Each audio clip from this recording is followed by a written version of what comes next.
அனைவருக்கும் வணக்கம். நாம் 3000 அடி உயரமான 1800 படிகள் கொண்ட மிக உயரமான முருகன் மலையான நம் ஓதிமலையை பற்றி தாங்க நம்ம இங்கே பார்க்க போகிறோம். இங்கு இன்னொரு சுவாரஸ்யம் ஒன்று இருக்கிறது. அது என்னன்னா, இந்த முருகன் 5 முகமும் 8 கைகளும் கொண்டுள்ளார். எல்லா கோயில்களிலும் முருகர் 6 முகத்தோடு தான் இருப்பார். ஆனால் இங்கே மட்டும்தான் 5 முகமும் 8 கைகளும் கொண்டுள்ளார் நம் முருகர். இந்த ஓதிமலை முருகன் கோவிலுக்கு எப்படி போகலான்னு பார்ப்போம். கோயம்புத்தூர்லேருந்து அன்னூர் வழியாக 15 கிலோமீட்டர் தொலைவில் இரும்புரை என்னும் ஊர் உள்ளது. நீங்கள் மேப் போட்டு கூட போய்க்கலாம். நம்ம ஓதிமலை சத்தி புளியம்பட்டியிலிருந்தும் இரும்புரை வழியாக இரும்புரைக்கு வரலாம். ஓதிமலையில் லெஃப்ட் சைடில் ஒரு விநாயகரும் அடிவாரத்தில் ஒரு விநாயகரும் இருப்பாங்க. படியேறும்போது நீங்கள் அவர்களை வணங்கி விட்டு செல்லலாம்.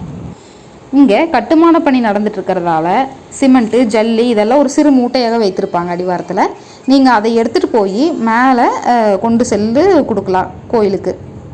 இங்கே முக்கிய விசேஷ நாட்கள் என்னென்னு பார்த்தோம்னா, தைப்பூசம், சித்திரை முதல் நாள், வைகாசி விசாகம், ஆடிப்பெருக்கு, கந்தசஷ்டி, பங்குனி உத்திரம் போன்றவையாகும்.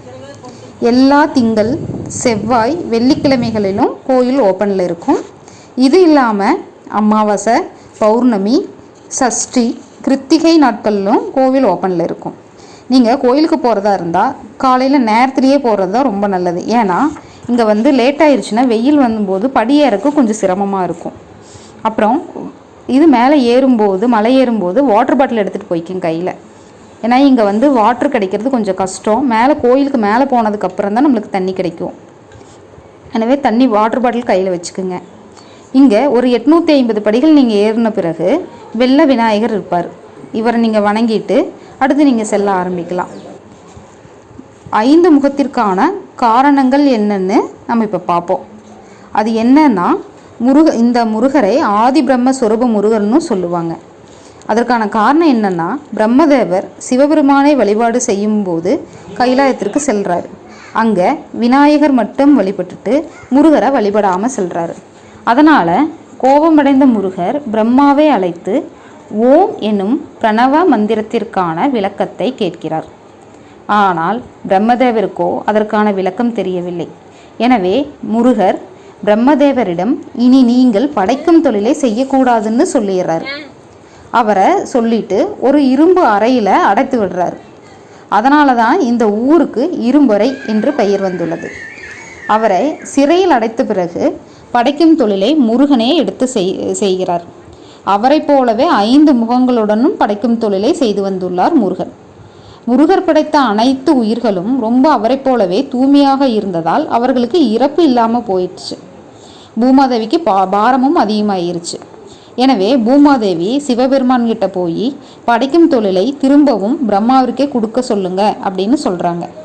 அதற்கு முருகன் பிரம்மாவிற்கு பிரணவ மந்திரத்திற்கான அர்த்தம் தெரியவில்லை என்று கூறி சிவபெருமானுக்கே பிரணவ மந்திரத்துக்கான அர்த்தங்களையும் வேதங்களையும் ஆகமங்களையும் இங்கே ஓதியதால் இந்த மலைக்கு ஓதிமலை என்று பெயர் வந்துள்ளது என்றும் சொல்கிறாங்க. இங்கே போகர் பழனிமலை செல்லும்போது இங்கே வழிபட்டதாகவும் சொல்லப்படுகிறது. இங்கிருந்து நீங்கள் பார்த்தீங்கன்னா பவானிசாகர் டேம் ரொம்ப தெளிவாகவும் அழகாகவும் தெரியும். மலை ஏறும்போது நம்ம அனைவருக்கும் ரொம்ப புத்துணர்ச்சியாகவும் மகிழ்ச்சியாகவும் இருக்குங்க. உடலுக்கும் ரொம்ப மகிழ்ச்சியாக நல்லா இருக்குங்க. மலை ஏறும்போது நிறைய குரங்குகள் இருக்கும். அவங்ககிட்டையும் நீங்கள் பார்த்துட்டு போகலாம். குழந்தைகளுக்கெல்லாம் ரொம்ப பிடிக்கும் குரங்குகளை பார்த்து. அதில் கொஞ்சம் நேரம் உங்களுக்கு டைம் பாஸ் ஆயிரும். ஏறும்போது கொஞ்சம் கஷ்டமாக இருக்கும், ஆனால் இறங்கும்போது ஈஸியாக இருக்குங்க. ஏறும்போது பார்த்தீங்கன்னா அங்கங்கே உங்களுக்கு செட்டு மாதிரி போட்டிருப்பாங்க. அங்கே நிழல் இருக்கும், ஆனால் எல்லா இடத்துலையும் உங்களுக்கு நிழல் இருக்காது. சில இடங்களில் வெயில் ரொம்ப ஜாஸ்தியாக இருக்கும். எனவே நீங்கள் மார்னிங் போகிறதா இருந்தது ரொம்ப சீக்கிரம் ஏர்லி மார்னிங்கே நீங்கள் அங்கே போயிருங்க. அங்கே போயிட்டீங்கன்னா உங்களுக்கு சாமி கும்பிட்டு வரக்கும் கரெக்டாக இருக்கும். ரிட்டன் இறங்கும்போது கொஞ்சம் சீக்கிரம் வந்துடலாம். எனவே அனைவரும் சென்று தரிசித்து வாருங்கள்.